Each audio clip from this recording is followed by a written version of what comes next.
Hey, what's up? Thank you for watching this tutorial on creating a clean lower thirds. Jesse asked on YouTube how to create this middle lower third bar that pops up on this clean lower thirds that's on videohive.net. So I'm showing it to you here. It's this next one that pops up right there. And if you're on VideoHive, you can buy it for $13, or you can keep watching this tutorial, learn how to do it, and I actually give you the free project file if you continue watching. So first, let's go over to After Effects and let me show you what I've basically recreated. So it's practically the same exact lower third. Let me turn off this background layer so you can see a little bit better. It's got this text popping up in the middle. It's got a spot for a logo. It's actually really great. So let's go ahead and start recreating this.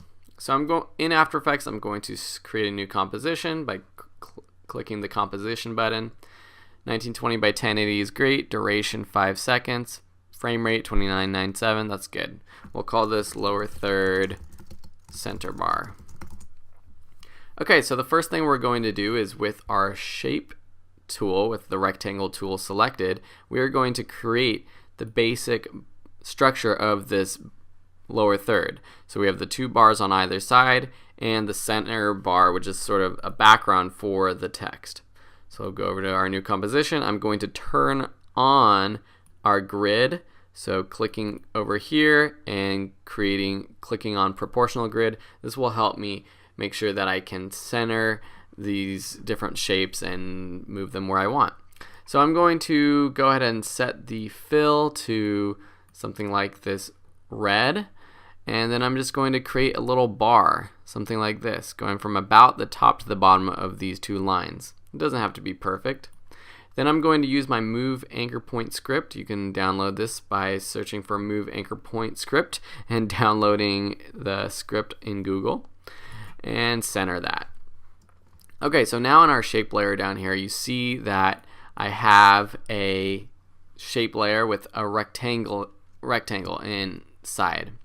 So I'm going to go ahead and duplicate this rectangle 2 times. 1, 2. Just by pressing Command D on my keyboard. The top one I'm going to rename left bar. The second one, the middle one, I will call right bar. And the first one I will name background. Okay, so let's move these bars. Let's create a little bit of motion. So for this right bar and left bar, I'm just going to drop down the position properties, go under transform for both of these, and click the keyframe next to position. So that little stopwatch next to position, click that for both of them. And right now I'm about at 10 frames into my composition. I'm going to go back to frame 0. Actually, I'm going to move these two keyframes to frame 0 and go forward to the 10th frame. And then I'm going to move the left bar over to the left. So we'll go all the way over here to this little line in the grid. And then the right bar, I'm going to move all the way over to this one. Let me just make sure that's the one I want. I'm going to zoom out. And those ones are a little bit too far. I'm actually going to move them to the bar just to the right and just to the left. So if I scrub back with my timer, we can see that these bars kind of move from the center out. So we have to animate this other bar and the background bar, but first we're going to change the color. So drop down the background, properties, select fill, and change this to, let's just do white to show you what you can do. So it's white now. Now we drop down the transform properties.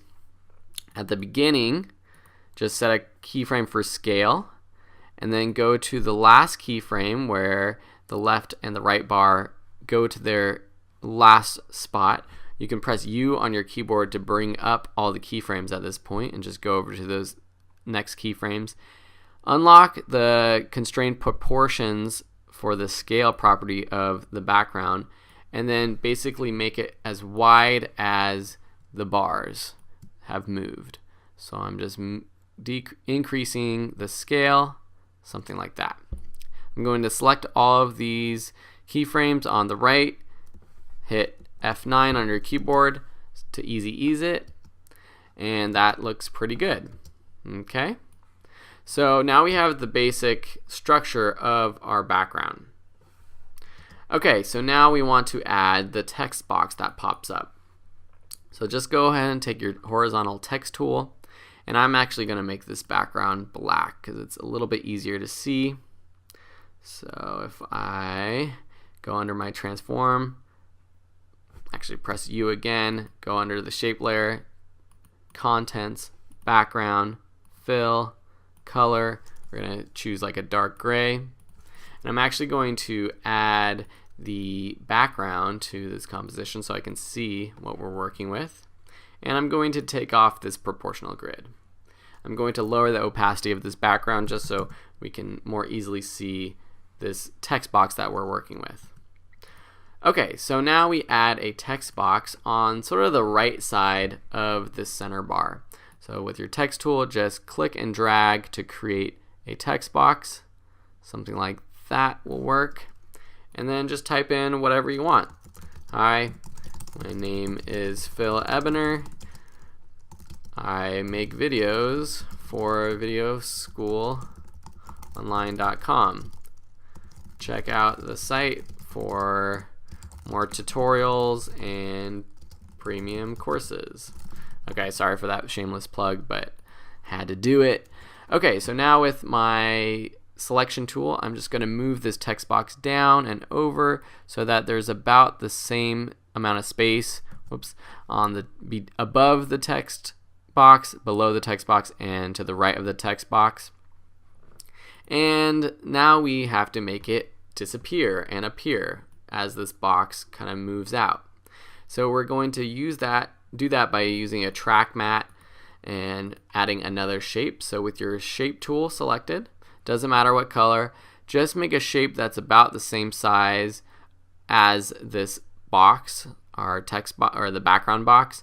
Especially make sure that it goes to the very bottom of the box. So we can zoom in here just to see where it is, and just make sure it's lined up with the bottom of the text box. Now if we go over to the track mat options for my text box, I'm going to rename this text box. From none, we want to select Alpha Matte Shape Layer 2. Or we can rename this to Track Matte Text. Track Matte Text. And change this to Alpha Matte Track Matte Text. So now, if I move the text or the Track Matte Text shape, the text only appears where that shape is. Okay, so now we have to animate the text moving. So press P to bring up position when you have the text box selected. Hit that stopwatch to set a keyframe. Move that keyframe a little bit forward to about 20 frames, and at about 10 frames, move it down. Now we want it to start kind of moving up, and now you can see as it moves up, it appears right within that text box or that shape. First, I'm going to easy ease this, so select both keyframes, press F9 on your keyboard. I'm even going to go into my graph editor, make sure that you are editing the speed graph, select both keyframes, and kind of drag them in towards the center of this animation so that it kind of pops onto the screen. Looks a little bit better. And then hit this toggle switches modes button, add some motion blur to this text box layer, and then enable that motion blur up here. Alright, so now we have our text popping on. That's very cool. We can make it even a little bit slower by dragging out this second keyframe. Now let's just render it out. And that's pretty darn cool. Okay, so now we want to add our logo to this cool lower third. So I'm going to take the Video School Online lower third, or logo, excuse me, just talking about lower third so much. And I'm actually going to change the color of this, so I'm going to add a hue saturation effect to it because I don't want it to be a gray background. I'm going to have to colorize it, increase the saturation, increase the lightness, and we'll do something like a nice green. Okay, so now we have our logo on the screen, but we want to make it appear as this red bar is going over it. So we're going to do the same thing as we did with the track mat for the text. I'm going to create a shape and just sort of cover up the logo. So I'm just going to create a shape. It might be easier if I change this to yellow right now or green. And basically just go like this. Put it over your shape.